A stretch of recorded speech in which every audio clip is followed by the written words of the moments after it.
मरने के बाद पाप और पुण्य का हिसाब कैसे होता है। पुराणों में कहा गया है कि मृत्यु ही जीवन का अंत नहीं है, बल्कि ये एक नए सफर की शुरुआत है। जिस प्रकार किसान खेत में बीज बोता है और बाद में उसी बीज का फल पाता है, वैसे ही मनुष्य अपने कर्मों का फल मृत्यु के बाद प्राप्त करता है। गरुड़ पुराण में विस्तार से बताया गया है कि जब प्राणी शरीर त्याग करता है तब उसके पाप और पुण्य का कैसे लेखा जोखा होता है। वीडियो में आगे बढ़ने से पहले हमारे YouTube चैनल जीवन ज्ञान संगम को लाइक सब्सक्राइब करें और कमेंट में जय श्री राम लिख दे। एक बार की बात है, भगवान विष्णु के परम भक्त गरुड़ जी भगवान से मृत्यु और उसके बाद के रहस्यों को जानने की इच्छा प्रकट करते हैं।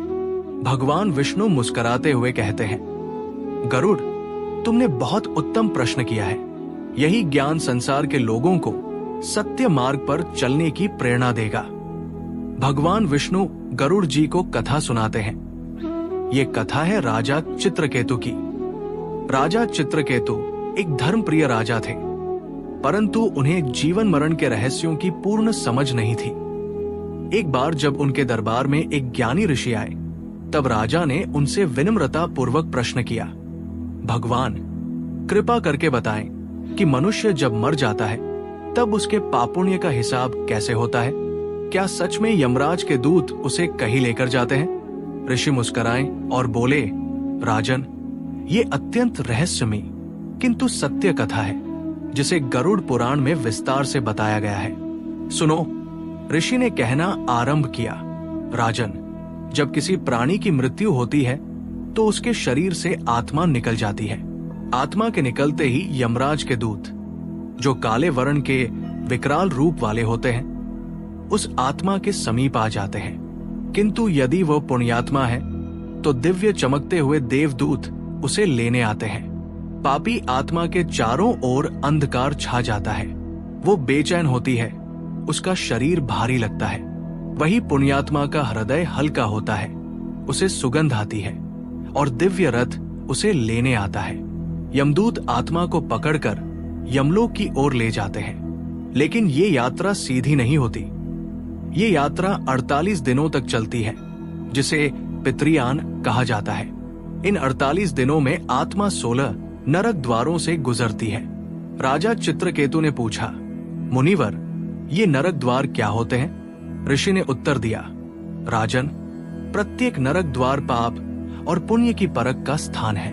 वहां यमराज के सेवक आत्मा से उसके जीवन के कर्मों का हिसाब मांगते हैं। पहला द्वार, जहां आत्मा से पूछा जाता है, क्या तूने माता पिता की सेवा की? दूसरा द्वार, क्या तूने सत्य बोलने का पालन किया? तीसरा द्वार, क्या तूने गरीब, भूखे, असहाय की मदद की? चौथा द्वार, क्या तूने किसी को धोखा दिया, चोरी की, किसी का दिल दुखाया? इसी प्रकार हर द्वार पर आत्मा के जीवन की गहराई से जांच होती है। वहां कोई झूठ नहीं चलता, क्योंकि यमदूतों के पास चित्रगुप्त द्वारा लिखा गया कर्मों का पूरा लेखा जोखा होता है। राजा चित्रकेतु बड़े ध्यान से सुन रहे थे। ऋषि ने आगे कहा, राजन, यमराज के सचिव चित्रगुप्त जी के पास संसार के प्रत्येक जीव का जीवन भर का ब्यौरा लिखा रहता है। वो कोई कागज या कंप्यूटर नहीं है। ये एक दिव्य ग्रंथ है जिसमें जीव के जन्म से लेकर मृत्यु तक की हर क्रिया, हर विचार, हर भावना दर्ज होती है। जब आत्मा यमलोक पहुंचती है तो चित्रगुप्त उसे उसका कर्म ग्रंथ दिखाते हैं। वहां साफ साफ लिखा होता है कि इसने कौन कौन से पाप किए, कौन कौन से पुण्य किए। पापों की सूची में शामिल है झूठ बोलना, हत्या करना, चोरी करना, पराई स्त्री पर बुरी दृष्टि डालना, व्यर्थ में क्रोध करना, माता पिता, गुरु का अपमान करना, शराब, मांस का अत्यधिक सेवन करना, गरीब, असहाय का तिरस्कार करना। पुण्य की सूची में शामिल है सत्य बोलना, दान देना, जरूरतमंद की सहायता करना, गौ सेवा करना, वृक्षारोपण करना, भगवत भक्ति करना, साधु संतों का सम्मान करना, धर्म के मार्ग पर चलना। चित्रगुप्त न्यायपूर्वक दोनों का हिसाब करते हैं। यदि पुण्य अधिक हो तो आत्मा को स्वर्ग लोक में भेजा जाता है। यदि पाप अधिक हो तो नरक की कठोर यातनाएं भुगतनी पड़ती है। राजा चित्रकेतु भयभीत हो उठे। मुनिवर, नरक की यातनाओं के बारे में विस्तार से बताएं।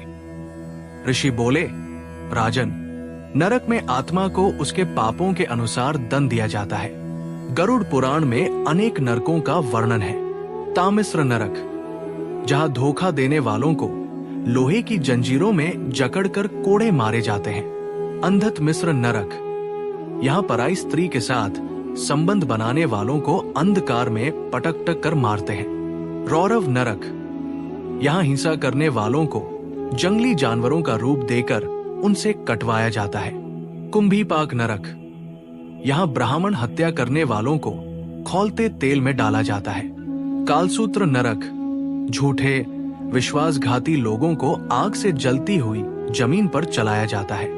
इसी प्रकार सैकड़ों नरकों में आत्मा को उसके पापों के अनुसार दंड भुगतना पड़ता है। राजा चित्रकेतु ने चिंतित होकर पूछा, मुनिवर, क्या पाप की सजा भुगतने के बाद आत्मा को पुनः जन्म मिलता है? ऋषि ने उत्तर दिया, हाँ राजन, यदि आत्मा ने अत्यधिक पाप किए हैं तो उसे नीच योनि में जन्म मिलता है, कभी पशु बनकर, कभी कीट पतंगा बनकर। यदि पुण्य किए हैं तो उसे मनुष्य, देवता या अन्य उत्तम योनि प्राप्त होती है।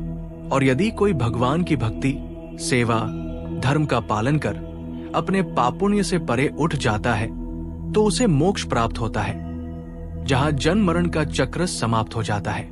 राजा चित्रकेतु ने ऋषि से पूछा, मुनिवर, इस जीवन में हम पापों से कैसे बच सकते हैं और पुण्य कैसे बढ़ा सकते हैं? ऋषि बोले, राजन, जीवन ही सबसे बड़ा अवसर है। जो समझ जाता है कि मृत्यु के बाद यही लेखा जोखा तय करेगा कि उसकी आत्मा कहाँ जाएगी, वही बुद्धिमान है। निम्न बातें जीवन में अपनाने से पाप कम होते हैं और पुण्य बढ़ते हैं। हर प्राणी में भगवान का रूप समझकर प्रेम करना, झूठ, चोरी, हिंसा से बचना, माता पिता, गुरु, बुजुर्गों का सम्मान करना, यथा संभव दान, सेवा, गौ सेवा करना, भगवत नाम का स्मरण करना, दिन में अच्छे कर्म, रात्रि में आत्मचिंतन करना, मृत्यु का स्मरण कर हर क्षण सजग रहना। ऋषि की बातें सुनकर राजा चित्रकेतु की आंखें खुल गई। उन्होंने उसी क्षण प्रण लिया, मैं अब से अपने हर कर्म पर ध्यान दूंगा, हर प्राणी के साथ प्रेम करूंगा, किसी का दिल नहीं दुखाऊंगा, सच्चाई, दया और सेवा का मार्ग अपनाऊंगा। मृत्यु का भय नहीं रहेगा, क्योंकि मैं जान चुका हूं कि अच्छे कर्म ही मृत्यु के बाद आत्मा के रक्षक होते हैं। ऋषि ने राजा चित्रकेतु को आशीर्वाद देते हुए कहा, राजन, यही ज्ञान मैंने गरुड़ पुराण से प्राप्त किया है। जो मनुष्य इसे समझकर जीवन में सुधार करता है, वो मृत्यु के बाद नरक नहीं भोगता, बल्कि स्वर्ग या मोक्ष प्राप्त करता है।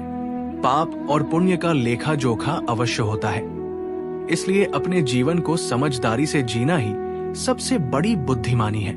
राजा चित्रकेतु ने धन्यवाद दिया और जीवन भर धर्म, सेवा और भगवान की भक्ति में लग गए। गरुड़ पुराण का यही संदेश है, मृत्यु के बाद न कोई रिश्ता चलता है, न धन दौलत साथ जाती है, केवल कर्म ही आत्मा के साथ चलते हैं। आत्म जीवन में अच्छे कर्म करना ही सर्वोत्तम मार्ग है। आज के लिए बस इतना ही, धन्यवाद।